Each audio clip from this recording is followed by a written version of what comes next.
Hey folks, it's the Red, and welcome back to the Crash Bandicoot Wrath of Cortex No Damage run. We have cleared all 5 levels in the Fire Warp Room, and now it's time to take on the boss. Time to face Crunch and Pyro in Crashes to Ashes. Ah, the triumphant hero Crash, reduced to a pile of smoldering ash.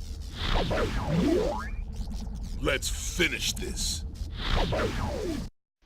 Hey Crunch, I think we need to adjust your firewall settings.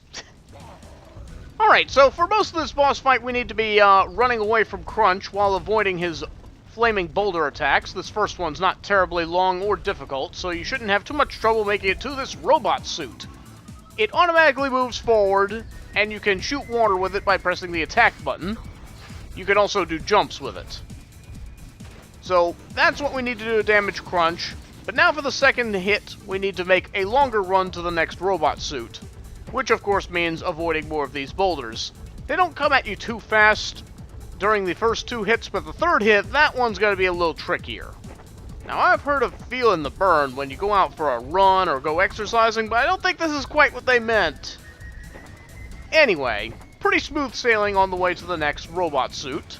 Now we need to chase him down and spray him again, but this time he can start leaving behind little boulders that if you run into those, you'll wind up destroying your mech, and you will lose a life. So make sure you're avoiding those. You can jump over them or move out of the way of them. That's all you really need to do there.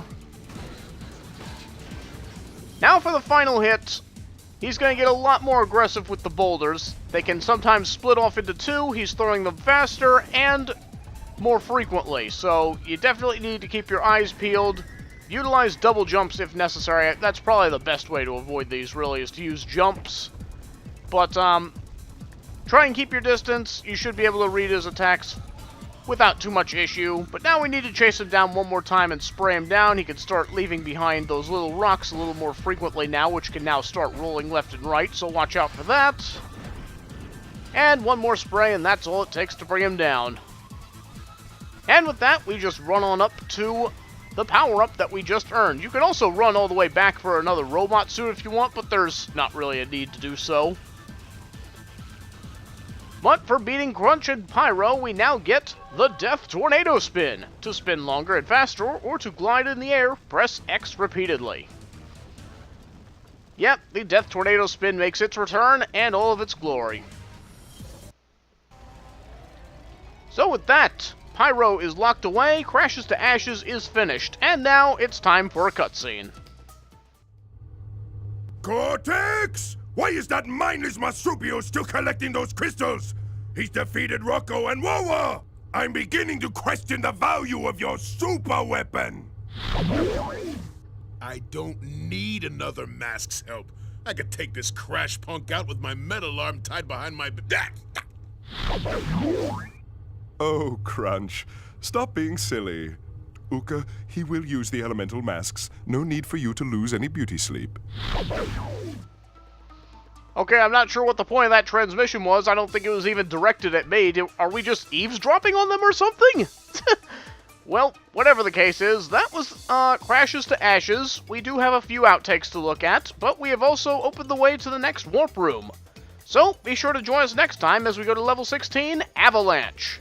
See you then! You can jump with this thing as well, but, didn't really see it all that well.